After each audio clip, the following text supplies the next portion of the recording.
Well, we may be surrounded by ice in here, but it's pretty warm and humid. James, sweltering a bit, not just from those lights, but from showcasing, well, Lost Planet 3. How does it feel? Fantastic. We're really excited to show it here today, and it is quite hot. So what are players seeing on the E3 show floor? So what we have here is about a 25 to 30 minute demonstration of some of the key concepts in Lost Planet 3. First and foremost, we're taking the Lost Planet franchise back into the past, so it's taking place before Lost Planet 1. What that means is that the planet is in a state before terraforming, so it's the coldest and most extreme that the player has ever experienced it in. Also, the technology that the player will be using is a kind of precursor to what you've seen in the previous Lost Planets. So, for example, the VS, the kind of smaller mechs that you experienced in Lost Planet 1 and 2, now we have what we call a utility rig, which comes before that. And because it's before, the technology is not as advanced, it's bigger and kind of heftier. And that also connects to what's something completely new for Lost Planet, which is a first-person perspective. So when you're in the VS, you switch into this first-person perspective, and it shows you, kind of the immense scale and power of this machine. And it's a switch back to a single-player story-driven campaign as opposed to the second one, which had that sort of multiplayer aspect to it? Yeah, that's correct. Yes, the main focus of the game is on a single-player experience. We put a lot of effort into having a really engaging and immersive narrative for the game. Also, the way the game is laid out is quite different from Lost Planet 1 and 2. Lost Planet 1 and 2 are kind of more an arcade-like experience, a kind of a level-per-level design, so you're always rushing from one level to the next. This time we have what we call a hub-and-spoke design, so the world is actually this one immense interconnected world. So we have a lot more emphasis again on the kind of narrative and the exploration element of the game. And your actual role in the game, your character's role in the game, just seems to be like a low-level grunt. Is that be correct? Yeah, his name is Jim Payton. He's a average working-class guy. He's a blue-collar guy.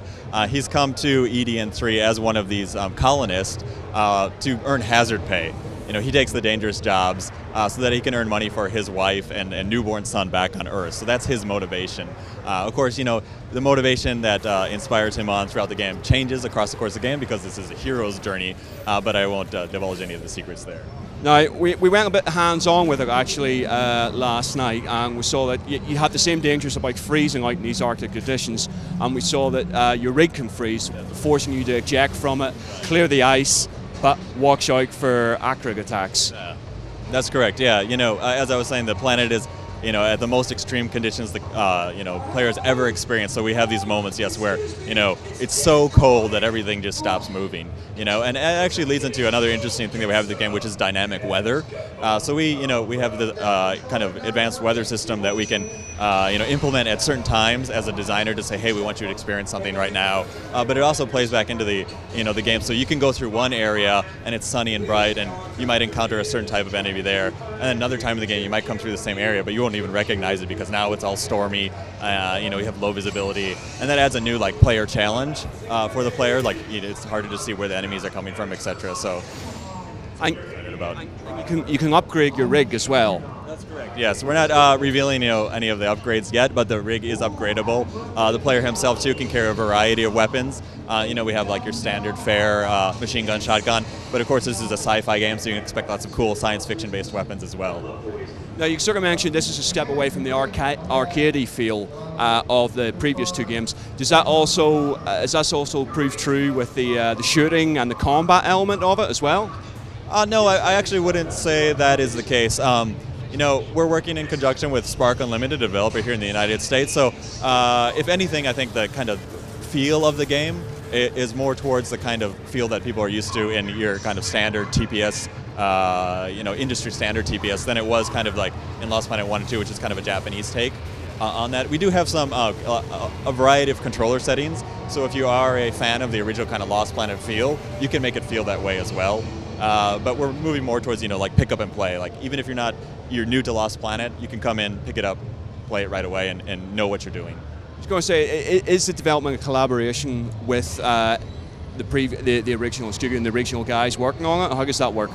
Yes, yeah, it's a collaborative effort from day one. Absolutely, like the genesis of the project. Even now, we're constantly meeting with the developers, constantly talking with the developers all the time. The franchise creative director, Mr. Kenji Oguro, he's still in charge of this game as the franchise creative director. The art director from Japan is also on there. We have like a whole load of technical staff sharing their technical expertise, like how they rendered certain things in Lost Planet 1 and 2, so we can implement that in this game as well. So it definitely is a collaborative effort. Will there be any sort of multiplayer element to this, or is it strictly single player? No, there's a strong multiplayer element. We haven't touched on that yet, but for us, multiplayer is a very important element for the Lost Planet series. To simply say that it's gone would, disappoint so many fans. And we wouldn't let ourselves do that either. So we have a very robust multiplayer experience that we're going to talk more about later on. I was going to say, the snowy terrain, the snowy trails, it's a very popular destination these days. I mean, have you checked out Dead Space 3 yet? No, actually, I'm a fan of Dead Space 3. However, I'll just leave that up to pure chance. All right, Leslie, I think that's all I've got time for. Thank you very much indeed. Cheers. Appreciate it. Next time, I'm asking for triple.